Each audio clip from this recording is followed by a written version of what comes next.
네, 앞서 전해드린 대로 감사원이 선관위를 감사한 결과 채용 규정을 위반한 사례가 무더기로 확인이 됐습니다. 네, 관련 내용 설주한 변호사 송영훈 변호사와 함께 자세히 짚어보도록 하겠습니다. 안녕하세요. 안녕하세요. 네, 반갑습니다.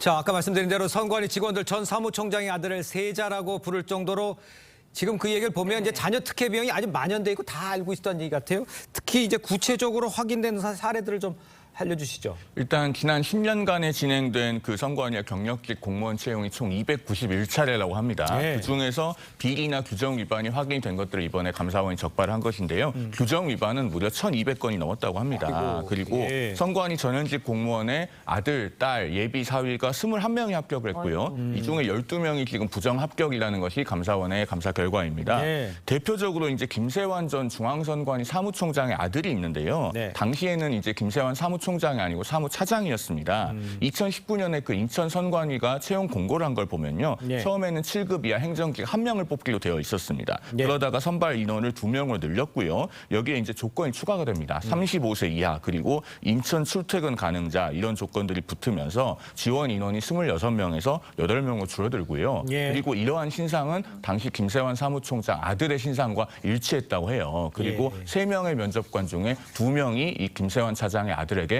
만점을 줬다고 합니다. 그렇군요. 네. 감사원이 전현직 직원 27명에 대해서 일단은 검찰에 수사 요청을 의뢰한다라고 하고 있는데 문제는 이제 이렇게 채용된 직원들 어찌됐든 뭐 비리나 뭐 이렇게 부정 채용이 적발이 됐다고 해도 일단은 직업을 하고 있거든요. 근무를. 이 사람들은 어떻게 처리가 되나요? 일단 국가공무원법상 공무원이기 때문에 이제 신분 보장은 일단은 됩니다. 그렇습니다. 예, 하지만 그래서 이제 파면이라든지 뭐 해임이라든지 이런 부분에 있어서는 감사원의 발표대로 어떤 수사 결과 또는 판결이 확정 판결이 나왔을 때만 가능한데요.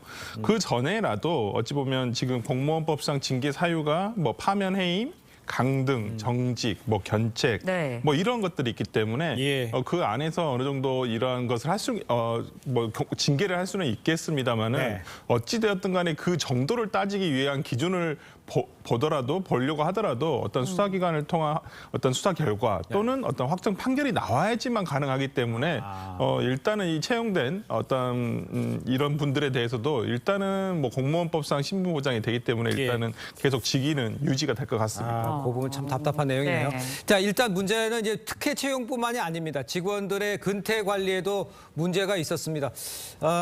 좀 어떤 문제인지 네. 설명을 좀 필요한 것 같아요. 복무 관리에도 문제가 있었던 사례들이 많아 보입니다. 네. 일단 대표적으로요. 병가를 셀프 결제해서 장기간 해외여행을 다녀온 사례도 있다고 해요. 8년 동안 약 100일가량 무단 결근을 했고 70여 차례 또 무단 해외여행을 다녀온 케이스가 있다고 하고요. 예. 그다음에 근무 시간 중에 외근 처리를 하는 방식으로 로스쿨을 다닌 경우도 있다고 합니다. 굉장히 놀랍고 네. 그다음에 또 재외선거관 파견을 명목으로 중앙선관위가 3급을 5명 증원을 했는데요. 실제로는 이 재외선거관 파견을 하지 않고 2개월간 재택근무를 시킨 사례도 있다고 합니다. 그렇군요. 네, 가장 공정해야 할 기관인 선관위 안에서 이런 일이 일어났다는 게 굉장히 충격적인데 선관위 입장은 어떤가요? 그러니까 선관위는 작년에 이 문제가 불거졌을 때 자체 조사를 했었거든요. 그때는 별 몇 명 수사 의뢰를 하지 않았습니다. 맞아요. 이번에 감사원의 외부 감사를 받은 다음에 이 같은 어찌 보면 대형 어떤 그 비리가 네. 벽발이 된 거라고 볼 수가 있어요. 그래서 예. 선관위에서는 어떤 30일 날 입장문을 배포를 해서 네.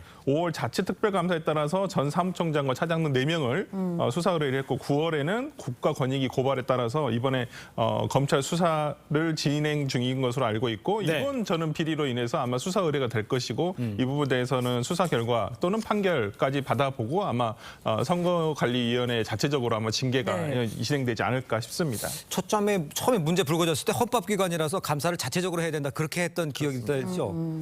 그랬는데 이런 일이 있었군요. 예. 알겠습니다. 다음 이야기도 좀 해보겠습니다. 자, 유튜버 김호준 씨가요, 전직 기자에게 대한 허위사실 유포 혐의로 재판에 넘겨졌습니다. 구체적으로 어떤 혐의를 받는 건지를 좀 설명해 주세요. 이제 이 유튜버 김어준 씨가 기소가 된 것이 어제 알려졌죠. 네. 서울 북부지검이 이번 주 월요일 그러니까 지난달 29일에 이 김어준 씨를 정보통신망법상 명예훼손 등의 혐의로 기소를 했습니다. 네. 구체적인 내용은 이 김어준 씨가 채널A 기자 이동재 전 기자죠. 네. 이 이동재 전 기자에 대해서 반복적으로 허위 사실을 말해서 명예를 훼손했다는 것인데요. 네. 그 이동재 전 기자가 그 수감 중인 이철 김현철 전 신라젠 대표에게 접근해서 유시민 전 노무현 재단 이사장에게 돈을 줬다고 말하라라고 했다는 그 강요미수 사건 있지 않습니까? 이 사건과 관련해서 김어준 씨가 반복적으로 허위 사실 유포했던 혐의를 받고 있습니다. 그런데 예. 이전 기자는 이 강요미수 혐의에 대해서 모두 무죄 판결이 확정되지 않았습니까? 네. 그리고 이 비슷한 내용을 주장을 한 최강욱 전 의원이 예. 시민단체에 의해서 그 경찰에 고발이 됐었습니다. 예. 그런데 김어준 씨는 그 이후에도 비슷한 주장을 자신이 진행하는 라디오나 유튜브에서 계속 반복했기 때문에 경찰은 이 부분에 대해서 미필적 고의가 있다고 봤고 검찰도 최강욱 전 의원에 대한 유죄 판결 그리고 실제 녹취록의 내용 등등을 종합해서 김어준 씨를 기소를 한 것으로 알려지고 있습니다. 네, 그렇군요. 김어준 씨 이제 이 사건 관련해서 재판장에서 이제 법의 판단을 받게 될 것 네. 같은데 최강욱 전 의원 말씀을 해주셨지만 비슷한 주장을 했었거든요. 네. 근데 최강욱 전 의원은 완전히 유죄 판결을 받았어요. 그렇다 보니까 김어준 씨 재판에도 영향을 주지 않을까라는 생각이 드는데 어떨까요? 아무래도 같은 내용입니다. 이 최강욱 의원이 지금 상고심에 그러니까 대법원에 지금 있어요. 그러니까 올해 1월에 2심에서 이제 정보통신망법상 명예훼손 혐의로 해가지고 벌금 1,000만 원을 받았고요. 선고를 받았고 거기에 불복해서 지금 대법원에 올라가 있는 상황인데 이제 대법원에서 이것이 이제 뭐 다시 판단이 될지 아니면 예. 기각이 될지 모르겠습니다만은 어찌 되었든 간에 김어준 씨 재판에서도 이 같은 내용을 가지고 지금 허위사실 공포를 한 걸 가지고 명예훼손 죄를 가지고 지금 재판을 받는 것이기 때문에 네. 최강욱 전 의원의 어떤 이 판결 내용이 상당한 영향을 미치지 않을까라는 생각을 해봅니다. 알겠습니다. 네. 자, 두 분 말씀은 여기까지 듣겠습니다. 고맙습니다. 고맙습니다. 네, 감사합니다.